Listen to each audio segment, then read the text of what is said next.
Assalamualaikum. Kami dari kelompok 7 akan mempresentasikan hasil diskusi kami.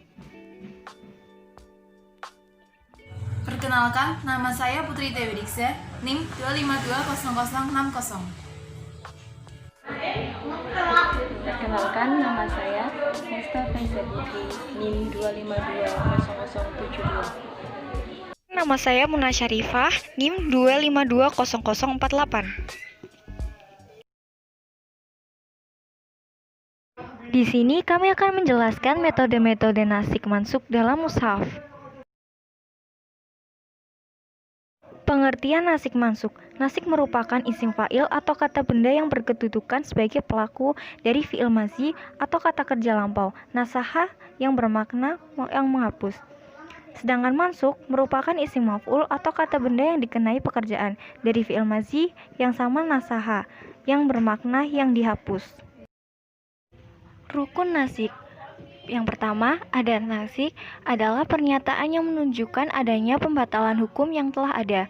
Kedua, nasik yaitu dalil kemudian yang menghapus hukum yang telah ada pada hakikatnya. Nasik itu berasal dari Allah karena dialah yang membuat hukum dan dia pula yang menghapusnya. Yang ketiga, mansuk yaitu hukum yang dibatalkan, dihapus atau dipindahkan. 4. Mansukan yaitu orang yang dibebani hukum.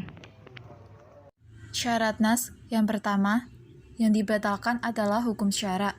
Yang kedua, pembatalan itu datangnya dari tuntutan syara. Yang ketiga, pembatalan hukum tidak disebabkan oleh berakhirnya waktu pemberlakuan hukum. Seperti perintah Allah tentang kewajiban berpuasa tidak berarti dinas setelah selesai melaksanakan puasa tersebut. Yang keempat, tuntutan yang mengandung nas harus datang kemudian. Dasar-dasar penetapan nas dan mansuh. Yang pertama, melalui pentransmisian yang jelas dari Nabi atau para sahabatnya, seperti hadis, Kuntu nahaitukum an syaratal kubur ala fazuruha. Aku dulu melarang kalian ziarah kubur, sekarang berziarahlah. Yang kedua, melanjutkan kesepakatan umat bahwa ayat ini nas dan ayat itu mansuh. Yang ketiga, melalui studi sejarah, mana ayat yang lebih belakang turun sehingga disebut nas dan mana yang duluan turun sehingga disebut mansuh. Pembagian nas. Nas ada 4 bagian. Yang pertama, nas Al-Quran dengan Al-Quran. Bagian ini disepakati kebolehannya oleh ulama dan telah terjadi dalam pandangan mereka yang mengatakan adanya nas. Misalnya, ayat tentang iddah 4 bulan 10 hari. Yang kedua, nas Al-Quran dengan As-Sunnah. Dibagi menjadi 2, nas Al-Quran dengan hadis ahad dan nas Al-Quran dengan hadis mutawatir. Selanjutnya, nas sunnah dengan sunnah. Dibagi menjadi 4, nas mutawatir dengan mutawatir, nas ahad dengan ahad, nas ahad dengan mutawatir, yang terakhir nas mutawatir dengan ahad. Kemudian yang keempat, ada nas sunnah dengan Al-Quran. Ini dibolehkan oleh jumhur. Sebagai contoh ialah masalah menghadap ke Baitul Maqdis yang ditetapkan dengan sunnah dan di dalam Al-Quran tidak terdapat dalil yang menunjukkannya. Macam-macam nasik dalam Al-Quran. Yang pertama, nasik syarih, yaitu ayat yang secara jelas menghapus hukum yang terdapat pada ayat terdahulu. Yang kedua, nasik zimi, yaitu jika terdapat 2 nasik yang saling bertentangan dan tidak dikompromikan, serta keduanya turun untuk sebuah masalah yang sama.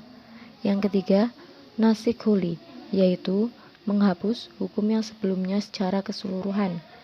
Yang keempat, nasik juz'i, yaitu menghapus hukum umum yang berlaku bagi semua individu dengan hukum yang hanya berlaku bagi sebagian individu, atau menghapus hukum yang bersifat mutlak dengan hukum yang bersifat muqayyad.